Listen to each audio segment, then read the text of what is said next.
भगत की कैसी मर्यादा है। भगत और जगत का आपस में मतभेद सदा से रहा है। इसका कारण क्या है?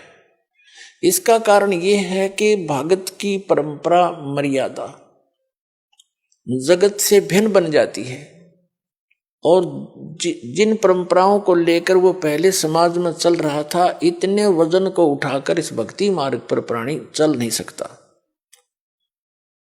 जैसे कोई यात्री है, यात्रा कर रहा है, वो पहले ही सोच लेता है आवश्यक वस्तुएं ही लेकर साथ चलूं, अधिक गठड़ी उठाने सफर नहीं कर पाऊंगा, उसको अंडरस्टूड होता है। तो वो ज्यादा नहीं बांधता, एक थैला छोटा सा काख में टांगा, आवश्यक वस्तु डाली और सफर पर चल पड़ता है। जो भक्त बन गया वो परमात्मा के मिलने वाले मार्ग पर चल पड़ा, और जो भक्त नहीं बना वो वही बैठा अपने घर पे,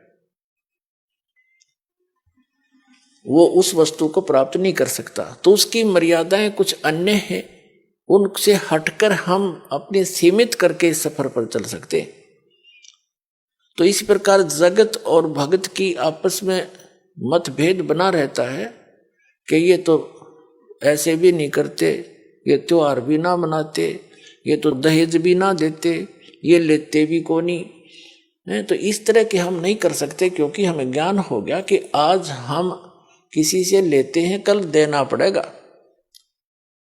तो क्यों सिर में दर्द करे फिर देने के लिए? जैसे आज कोई रिश्वत ले रहा है किसी से, 5,000 10,000 20,000 ले ली, और वो उसने देनी पड़ेगी फिर उसको आगे चल के अगले जन्मों में।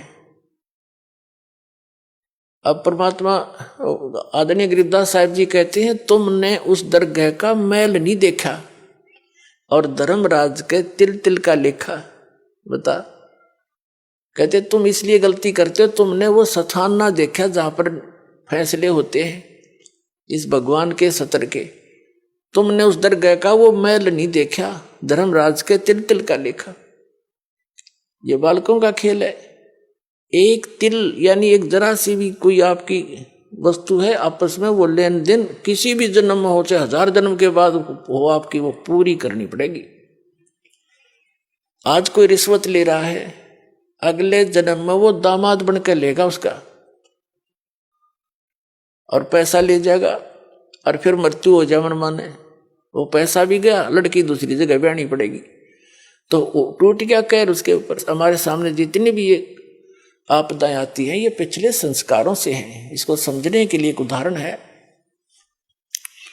हम इतने गिर चुके हैं, इतना सतर गिर गया हमारा, हमने सिर्फ ये संसारिक भौतिक सुख दिखाई देते हैं, नथिंग एल्स। और इनके पाने के लिए, यहाँ की सुख की फोकट महिमा बनाने के लिए हम कुछ भी आगा पीछा नहीं देखते।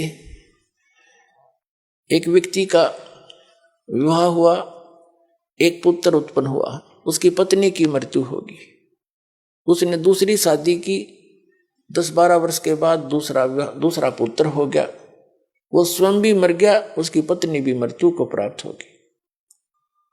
अब बड़े लड़के का विवाह हो चुका था, छोटा भी बालक था, 10-12 वर्ष का, 13 वर्ष का। तो क्या हुआ, वो छोटे वाला बीमार पड़ गया।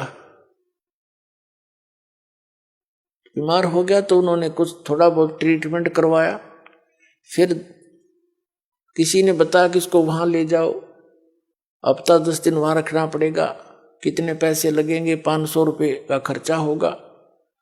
उसमें 500 रुपये आज के 5 लाख से भी ज्यादा समझ लो। तो उन्होंने विचार किया कि 500 रुपये वहां लगा देंगे, और फिर इसने ये मृत्यु को तो निकट है, ये मर जा तो बढ़िया, सारी संपत्ति इसकी हमारे नाम आवेगी, काम आवेगी। यानी 10-15 एकड़ जमीन थी उसकी, उसके हिस्से की। उस लालच में उन्होंने केस स्कीम बनाई, एक डॉक्टर से बात करी, वैद्य से, कि वैद्य जी तू ऐसे ऐसे कर दे, ये बीमार तो है ही, किसी को पता भी नहीं चलेगा। वो भी लालच में डूब गया। 500 रुपये उसने 100 रुपये लिया, जैसे भी लिया, और उसको विष दे दिया बच्चे को, वो मर गया। मर गया तो कुछ दिन के बाद वो तो खुशी का ठिकाना नहीं, किसी को पता चला नहीं। रास्ते का रोड़ा भी निकल गया उनके सोच से। फिर बताते हैं कि उनका बच्चा लड़का हो गया 1 वर्ष के बाद। अब खुशी का ठिकाना नहीं, पाला पोसा, उसका विवाह कर दिया। 16 जल्दी विवाह कर देते थे जो 12-13 वर्ष के का। 15-16 वर्ष का जब वो लड़का हो गया, बीमार हो गया, संतान कोई थी नहीं, इतना बीमार हो गया कि अपने पुत्र को उन्होंने जहां भी जिसने बताया झाड़ फूक करने वाला या कोई वैद्य डॉक्टर, सब जगह ले गए। वो जमीन भी बेच दी, आधे से भी अधिक,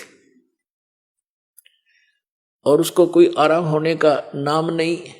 एक दिन वो उसका पिता बैठा, लड़का लेटा हुआ चारपाई पर, कति अस्थि पिंजर शेष था।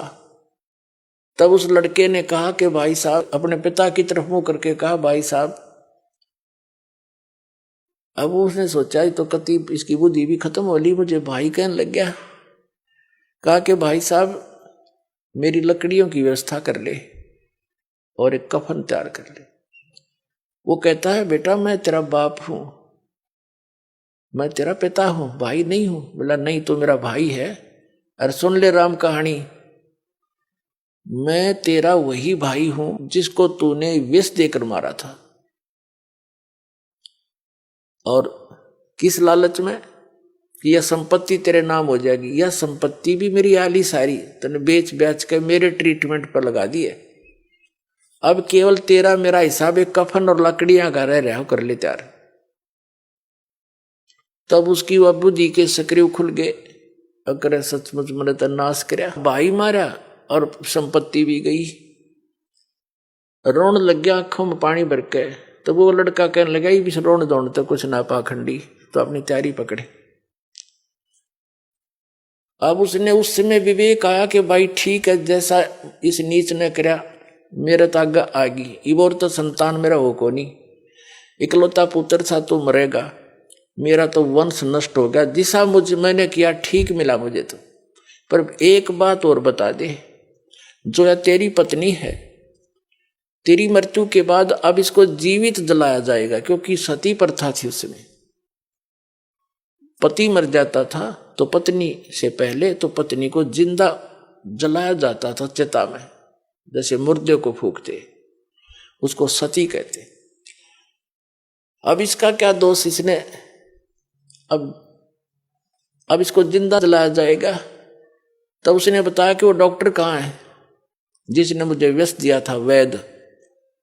उन्होंने बताया कि आपके 2-3 वर्ष के बाद उसकी मृत्यु हो गई थी। तो उस लड़के ने बताया कि ये वही है, ये डॉक्टर मेरी पत्नी। अब यो भी भोग लेगा अपने करे हुए को। तो पुण्यात्माओं, ये भले ही आपने कथा लगती हो, पर विधान है परमात्मा का। यो तुमने उस दरगाह का मैल नहीं देखा और धर्मराज के तिल तिल का लेखा, एक एक पाई पाई का हिसाब होगा वहां पर। तो इस प्रकार हमने परमात्मा पर विश्वास करके, और जो साधना दास बताता है इसको करके देखो, और फिर लाभ देखिए उस परम पिता के। आपकी किस्मत से न्यारे देने लगेगा आपने, आप सोच भी नहीं सकोगे भगवान, हम तो सुना करते भगवान ऐसा कर देता है, पर और आज हो रहे हैं हमारे साथ। आपके कई दिन में समझ में नहीं आओ यू हुआ कैसे, यू कार्य कदे सोच भी ना सकते, यू तो किसी तरह भी होने का नहीं था, और ऐसे कर देगा आसानी से, आप सोच भी नहीं सकते। और फिर आपका विश्वास और दृढ़ होगा। ऐसे भक्ति में लग जाओ।